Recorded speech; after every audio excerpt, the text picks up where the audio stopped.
এক মুসলমান আর এক মুসলমানের জন্য কর্তব্য কল্যাণ, এটাই তাকে আল্লাহর দিকে ডাকা।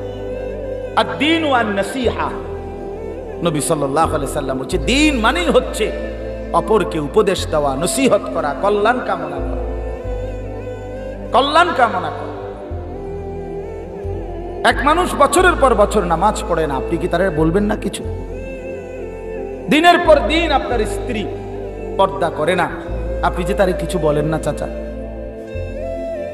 যুবক ভাই, তুমি যে বছরের পর বছর নামাজ পড়ো না, এভাবেই জিন্দেগি চললে এটা হবে কেমনে ভাইয়া?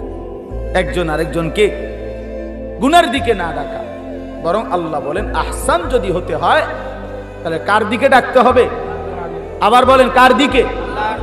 দাওয়াত ইলাল্লাহ, দাওয়াত ইলাল্লাহ। কুল হাদিহি সাবিলি আদউ ইলাল্লাহ আলা বাসীরাতিন আনা ওয়া মান ইত্তাবা'আনি।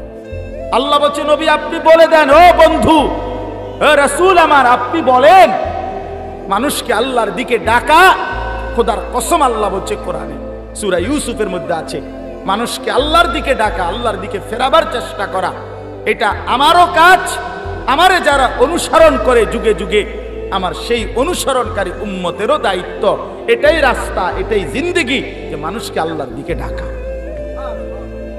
এটা আমাদের প্রত্যেকের দায়িত্ব, প্রত্যেকের দায়িত্ব। কোরআনে আল্লাহ নবীজির যে সাল্লাল্লাহু আলাইহি সাল্লাম, আল্লাহ তাআলা নবীজির যে সিফাতগুলো বলছে, নবীর পরিচয়, ইয়া আইয়ুহান নাবিয়্যু ইন্না আরসালনাকা শাহিদান ওয়া মুবাশশিরান ওয়া নাযীরা ওয়া দাঈয়ান ইলাল্লাহ বিইذনিহি।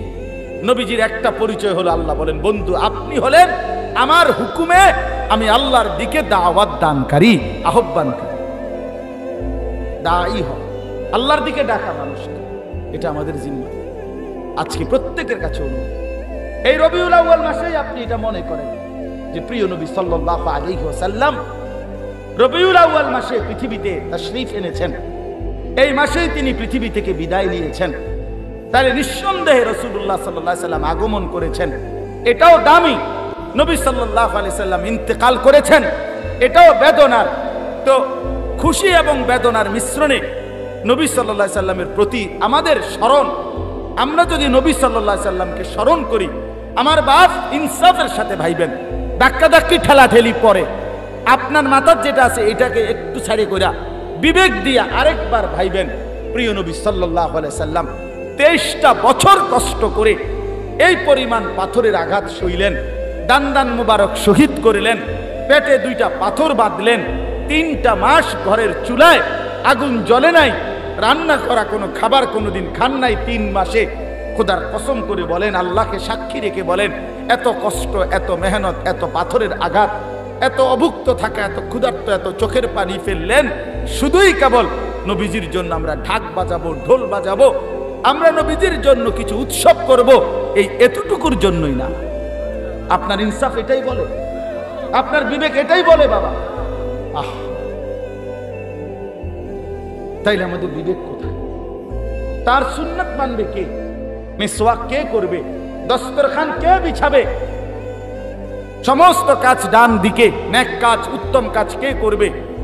টয়লেটে ঢুকতে তার সুন্নাত, বের হওয়ার পরে তার সুন্নাত, ঘুমাইবার সময় তার সুন্নাত, ঘুমাইবার পরে তার সুন্নাত, উঠার পরে, এগুলো কে আমল করবে? নবীজির শেখানো দোয়া এগুলো কে পড়বে বাবা?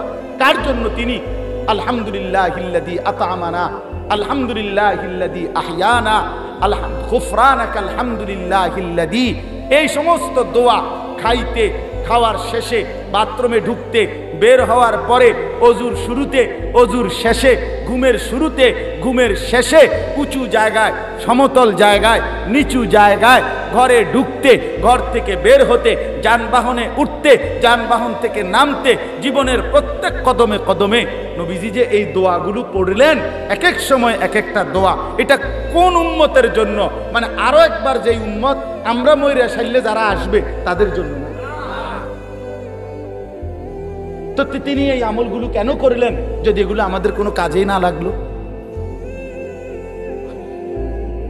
বলেন না, বলেন। রাসূলুল্লাহ সাল্লাল্লাহু আলাইহি ওয়াসাল্লাম মৃত্যু পর্যন্ত মিসওয়াক করলেন, আপনি ছেড়ে দিলেন কেন? ও বাবা বলেন, আমার কথা শেষ, বলেন ইনসাফের সাথে। নবী সাল্লাল্লাহু আলাইহি ওয়াসাল্লাম মৃত্যু পর্যন্ত ইতিকাফ করলেন রমজানের শেষ দশক, হাত্তা তাওয়াফাহুল্লাহ, মৃত্যু পর্যন্ত। ওলামায়ে কেরাম আপনাদেরকেও বলি, ইমাম সাহেব আপনাকেও বলি, আল্লাহর সাক্ষী রেখে মনে করেন, আজ থেকে 11 বছর আগে আমার শায়েখ আল্লামা মুফতি মুশতাকুর নবী সাহেব হুজুর এই প্রথম আমার এই কথা বলছিল যে মাওলানা, নবী সাল্লাল্লাহু আলাইহি সাল্লাম জীবনে কোনোদিন ইতিকাফ রমজানের শেষ 10 দিনে ছাড়েন নাই, হাত্তা তাওয়াফাহুল্লাহ, বুখারীর হাদিস, মৃত্যু পর্যন্ত ছাড়েন নাই। আপনি কোনোদিন করেন নাই, কি বলবেন নবীজির কাছে হাসরের ময়দানে? কসম, আমি সেদিন হুজুরকে বলছিলাম, হুজুর আমি হাসরের ময়দানে জবাব দেব না, আমি আজই জবাব দিলাম, আমি আর কোনোদিন ইনশাআল্লাহ ইতিকাফ ছাড়ব না। আজকে 11 বছর আলহামদুলিল্লাহ হিম্মতের সাথে রমজানের শেষ দশকের ইতিকাফ শায়েখের সাথে করতেছি। এই বছরও আমাদের সাথে 1300 লোক ইতিকাফ করছে। বিশ্বাস হয় আপনাকে? 1300 লোক একসাথে ইতিকাফ করছে, এক মসজিদে একসাথে, 5 তলা মসজিদে। একেবারে সিঁড়ির তলে দিয়ে যে জায়গা, এটার ভিতর পর্যন্ত মানুষ ঘুমাইছে। সিঁড়ির তলে আসিল 9 জন, সিট নাই আর জায়গা নাই, এমনি এমনি মাইপা সিট দিছি, শুধু এরকম এক বিগত করে গেল। কি করবো, আর তো কোনো মিলাতে পারতেছি না জায়গা, এই অবস্থা গেছে। বলেন, এই জন্য বললাম বাপ, প্রত্যেকে আমাদের দাবি একটাই, আমাদেরকে যাই বলুক ভাইয়া, গালি তো আমার পূর্বপুরুষ আসলাফও শুনছে, সমস্যা নাই, আমরা আর ফলাইন মানুষ, আমরা শুনলে আর কি, গালি দোক আর মন্দ কোক আর যেটাই বলুক, হ্যাঁ, ফাসাউফা তারা ইদিন কাশাফাল গুবারু আফারাসুন তাহতা রিজলিকা আম হিমারু। কবি বলেন, একটু পরে যখন ধুলি বালি সরে যাবে, তখনই দেখা যাবে কি এর পিঠে লাফাইতেছিলা, কি ঘোড়ার পিঠে না গাধার পিঠে, টের পাওয়া যায়। তো চিরেই হাসরের ময়দান, সেখানেই নবী সাল্লাল্লাহু আলাইহি সাল্লামের সামনে ফয়সালা হবে আশেক কে, ভালোবাসার দাবিদার কে। খুব বেশি দিন নাই আর, অল্প কয়েকদিন পরেই হাসরের ময়দানেই প্রমাণ হবে, হাসরের ময়দানেই প্রমাণ হবে ভালোবাসার দাবিদার কে। এজন্য দয়া করে নিজের উপরে জুলুম করেন না। এই রবিউল আউয়াল মাসে আপনাদেরকে মনে করাই দিলাম, আল্লাহ নবী সাল্লাল্লাহু আলাইহি ওয়াসাল্লামের অনুসরণ, এটাই নবীজিকে ভালোবাসা। আর নবীজিকে ভালোবাসা মানেই নবীজি সাল্লাল্লাহু আলাইহি সাল্লামকে অনুসরণ করা। এটা কাগজের এই পিঠ ও পিঠ, এই কাগজের এই পিঠ আর ওই পিঠ, এই কাগজের এই পিঠটা রাখে, যেহেতু এই পিঠে কোনো লেখা নাই, কথা এখানে কোনো লেখা আছে, কথা বলতে এই পিঠে লেখা আছে কোনো, এটা হালাই দিলে ভালো ছিল না, এই পিঠটা দেন তো, ফালাই দেন তো। কিভাবে ফেলবেন এটা? এই পিঠ রাখে আপনি এটা হালাই দেন, এটা কিভাবে করবেন? সম্ভব এটা? রাসূলুল্লাহ সাল্লাল্লাহু আলাইহি সাল্লামের খোদার কসম, নবী সাল্লাল্লাহু আলাইহি সাল্লামের ভালোবাসা আর নবীজির অনুসরণ এরকম, যেটা আলাদা করা যায় না। যে ভালোবাসে সে অনুসরণ করে, যে অনুসরণ করে তার ভালোবাসাই প্রমাণিত হয়। ভালোবাসলে অনুসরণ করতে হয়, অনুসরণ করলে ভালোবাসা প্রমাণিত হয়। না এটা ঠিক করলে তুই কথা, এটা কই তুই ঠিক কি তা আগে এইটা কোন, না না এটা বলেন, ভালোবাসলে অনুসরণ করতে হয়, অনুসরণ করলে ভালোবাসা প্রমাণিত হয়। বলেন ভাই, সবাই বলেন, ভালোবাসলে অনুসরণ করতে হয়, অনুসরণ করলে ভালোবাসা প্রমাণিত হয়। বুঝছেন না? বাংলায় কইতাম কথাটা, বুঝছেন না নাকি বাংলায় বলতাম? বাংলাতেই বলছি, তাহলে বুঝছেন না কথা? এটা ভালোবাসলে কি করতে হয়, অনুসরণ করলে কি প্রমাণিত হয়? সাফ সাফ সাফ সাফ আপনার মিসওয়াক প্রমাণ করবে আপনি নবী সাল্লাল্লাহু আলাইহি সাল্লামকে ভালোবাসেন। হ্যাঁ, আপনার দাড়ি টুপি, আপনার লেবাস পোশাক, আপনার ঘর পরিবার, আপনার আয় উপার্জনের হালাল, আপনার পাক পবিত্র জিন্দিগি, আপনার নামাজ, আপনার সেজদা, আপনার জামাত, হ্যাঁ, আপনার তসবিহ, আপনার জিকির, আপনার তাহাজ্জুদ, আপনার আওয়াবিন, আপনার ইশরাক, আপনার নফল বন্দিগি, এগুলো সব প্রমাণ করবে আপনি আল্লাহ নবী সাল্লাল্লাহু আলাইহি সাল্লামকে ভালোবাসেন। আল্লাহ আমাদেরকে বুঝ দান করেন। তো আল্লাহ তাআলা বলেন, মানুষকে যে আল্লাহর দিকে ডাকে, ওয়া আমিলা সালিহান, এবং সমস্ত নেক আমল, একটাও না, দুইটাও না, চারটাও না, ছয়টাও না, সমস্ত নেক আমল। 23 বছরে নবী সাল্লাল্লাহু আলাইহি সাল্লাম একেবারে ছোট্ট থেকে ছোট্ট অথবা বড় থেকে বড় যা তিনি করতে বলেছেন সব করা, সব যা নিষেধ করেছেন তা বর্জন করা, এটাকে বলে আমলে সালেহ। দুইটা একসাথে হইলে এটারে বলে নেক আমল, একত্র হইলে দুইটা এটারে বলে তাকওয়া, এটারে বলে দিনদার, এরে বলে ফরহেজগার। নামাজও পড়ে বিড়ি খায়, আপনি নামাজি কিন্তু আপনি ফরহেজগার না। বোঝেন নাই বাংলা কথা না? নামাজও পড়ে, ওজনেও কম দেয়, আপনি নামাজি কিন্তু আপনি দিনদার না।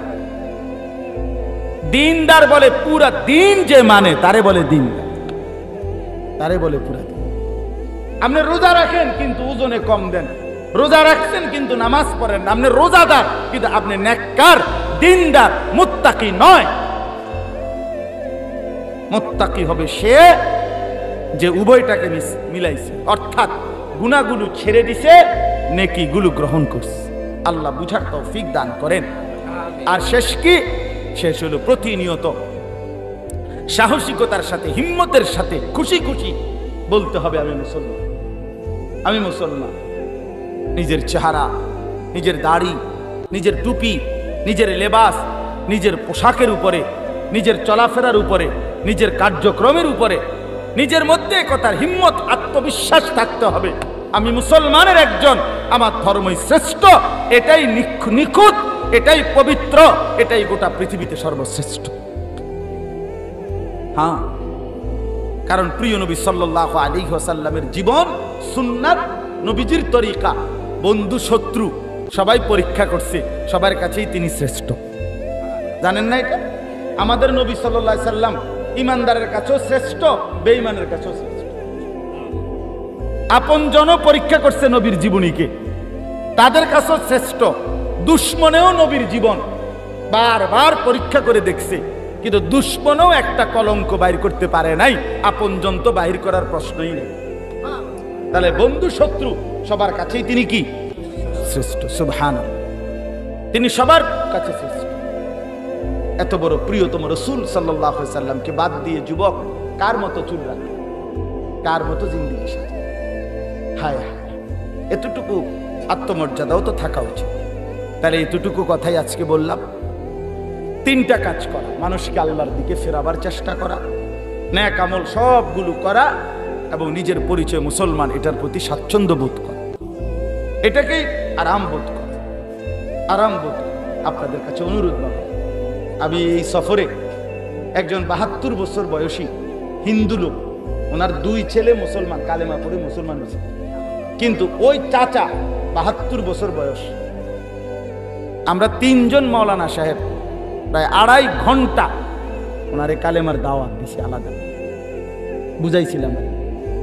উনি এটা বলে যে ঈশ্বরের কোনো অংশীদার নেই, ঈশ্বর শুধুই একজন, এটা বলে, এবং বলে যে আমি প্রতিমা পূজা করি না, এটা কইতেছে। কিন্তু আমি বললাম, চাচা তো তাইলে আপনি কালেমা, এইটাই আমগো কালেমা, এই যে আপনি যে বলছেন ঈশ্বর অদ্বিতীয়, ঈশ্বরের কোনো কি নাই, অংশীদার নাই, এইটাই লা ইলাহা ইল্লাল্লাহ, এই কথাইটাই চাচা, আপনি এইটা শুধু এই কথাটা কর, বুঝেন নাই কথাটা? আপনি এই কথাটারই আরবি, এটা আপনি এই কথাটা কদ্দুর কম, শুধু আরবিতে কম, কোনো অসুবিধা নাই চাচা। আমি মনে হয়েছে তখন আমগো আবু তালেবের কথা, নবীজি সাল্লাল্লাহু আলাইহি সাল্লাম বলছে, চাচা আপনি একলা বলেন, কাউরে বলবো না, কাউরে শোনাবো না। বিশ্বাস করেন আমি কাঁদছি, আমার সাথের মাওলানা কাঁদছে, কে পরিমাণ ইস্তেগফার আমি পড়ছি, দুরূদ শরীফ পড়ছি, কত কাকুতি মিনতি করলাম। ওই বেচারা বলতেছে না আমি এটা বলবো না, আমি এটা বলবো না। আমার তখন মনে হয়েছে, হায় 72 বছর বয়সের একটা মানুষ, তার জবান দিয়ে একটা বার লা ইলাহা ইল্লাল্লাহ বের হলো না। আর তুমি আর আমি বন্ধু কতবার আল্লাহ করে বলার তৌফিক। তুমি জন্মের পর থেকে পর্যন্ত কতবার বলতে পারছো লা ইলাহা ইল্লাল্লাহ মুহাম্মাদুর রাসূলুল্লাহ সাল্লাল্লাহু আলাইহি ওয়াসাল্লাম। এই সৌভাগ্য কি দিয়া মাপবে? এই কিসমত আল্লাহ আমাদেরকে মাফ করে দেন। চলেন বাপ, কথা শেষ। এই জন্য দয়া করে প্রত্যেকে ইনশাআল্লাহ নিজের ঘর, পরিবার, স্ত্রী, ছেলে মেয়ে, নিজের আশপাশের মানুষকে এই মুখ দিয়ে কথা বললে, আল্লাহর কথা বললেন, বলতে থাকেন আপনি যে হুজুর আমি বলি নামাজ পড়েন না, আপনি বলেন, আপনার বলা দায়িত্ব, আপনি বলতে থাকেন, দরদ নিয়ে বলেন, ওসিয়ত ওয়াতাওয়াসাউ বিল হক, এভাবে বলবেন যেন মনে হয় মৃত্যুর পূর্বে কোন মানুষ ওসিয়ত করে যেভাবে শেষ কথা, এইভাবে আবেগ মহব্বত দিয়ে বলবেন, দরদ নিয়ে বলবেন। আল্লাহ তকদিরে যার আছে, আল্লাহর ফয়সালা যার আছে, সেই আপনার হেদায়েত পাবে, আল্লাহর রাস্তা পাবে। সেটা আমার হাতে না, আপনার হাতে না। আমাদের দায়িত্ব কি? দরদ নিয়ে বলা। আমাদের দায়িত্ব বলা, পৌঁছিয়ে দেওয়া। ফয়সালা করবে কে? ফয়সালা আল্লাহ করবে। এই জন্য আমরা ইনশাআল্লাহ আজকের এই মুবারক মাহফিলে আমরা এই নিয়ত করি যে আমরা রাসূলুল্লাহ সাল্লাল্লাহু আলাইহি সাল্লামের সুন্নাত অনুসরণ করি। বলেন ইনশাআল্লাহ। আমরা এটাই বলে যাব ভাই। আমগরে যাই ওয়াহাবি কক, ওয়াহাবির বাচ্চা কক, ওয়াহাবির নলে নাতি কক, ওয়াহাবির স্বাস্থ্য ভাই কক, যেটা মনে কইটা কক। তুমি কইতে কইতে আরো কও, যা কও, নবীর দুশ্মন কও, যেটাই বলো। আমরা বলি এক কথাই বলবো, আজও বলি, সামনেও বলবে, এটাই সুন্নতবিহীন ভালোবাসা হয় না। আর ভালোবাসলে সুন্নত অনুসরণ করতে হবে, সাফ কথা। আমরা এটারে বুঝি, এটা একসাথে গাঁথা, এক কথা শেষ। এবার কে কি বলে এটা হাসর ময়দানে ফায়সালা। হাসর ময়দানে কি হবে? ফায়সালা। হ্যাঁ, আল্লাহ আমাদের সবাইকে হেদায়েত দান করুন। আমিন। সবার জন্যই কল্যাণ কামনা করি। কেউ কাউরে ঠেলা দিয়ে ফেলাই দেওয়ার মধ্যে কামিয়াবি না। হ্যাঁ, সব আমি ছাড়া আর কেউ জান্নাতে না যাক, এটাই তো কামনা নাকি? জান্নাত তো আমার দিয়ে পুরো, মানে জান্নাত তো সর্বোচ্চ 2টা রুম, 2টা রুম, একটা ছোট্ট বারিন্দা, এটাতে তো কয় জান্নাত, ঠিক না? তো আর সমস্যা কি? 14 গোষ্ঠী জান্নাতে গেলেও কি জান্নাতের কোনা পূর্ব, এটা কোনো, তাহলে অসুবিধা কি? চলেন সবাই সবাইকে ভালোবাসি, সবাই কল্যাণ কামনা করি, একে অপরের জন্য ভাবি। প্রত্যেকটা যুবক ভাই, তোমাদের কাছে আমার আখিরি ওসিয়ত, তুমি তোমার হায়াতের উপরে কদর করো, নিজের যৌবনকে ভালো রাখো, নিজেকে ভালো রাখো, নামাজ পড়ো, চরিত্রবান হও, চরিত্রবান নওজোয়ান হিম্মত করলে অনেক কিছুই আল্লাহর দয়া, আল্লাহর দয়া। নওজোয়ান, কিশোর, তরুণ, যুবক একত্র হইছে, জালেমের মসনদ তসনস হয়ে গেছে, তসনস হয়ে গেছে। আমি গদ্দুর শুইছিলাম মসজিদে, আমার দৌড় দিয়ে হুজুর নাই, দৌড় দিছে, গেছে গা। আমি কিটা গেছে গা? ও গেছে গা। আরে কিরে কস কি গেছে গা? গেছে গা। হায় হায় উঠা, এই যে আপনার মানে চারিদিকে চিৎকার হয়ে গেল, কি যে শুরু হইল। আমরা তো তখন দিনাজপুর ছিলাম। সবার জন্য সবক, এটা সবক। দুনিয়া কাউকে থাকতে দেয় না, কাউরে।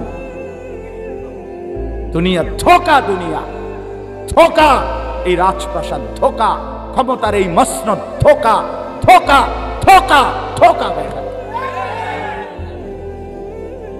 ক্ষমতার এই বাহাদুরি ধোকা। 1 ঘন্টা আগেও যে জানতো না, যে ভাবে নাই,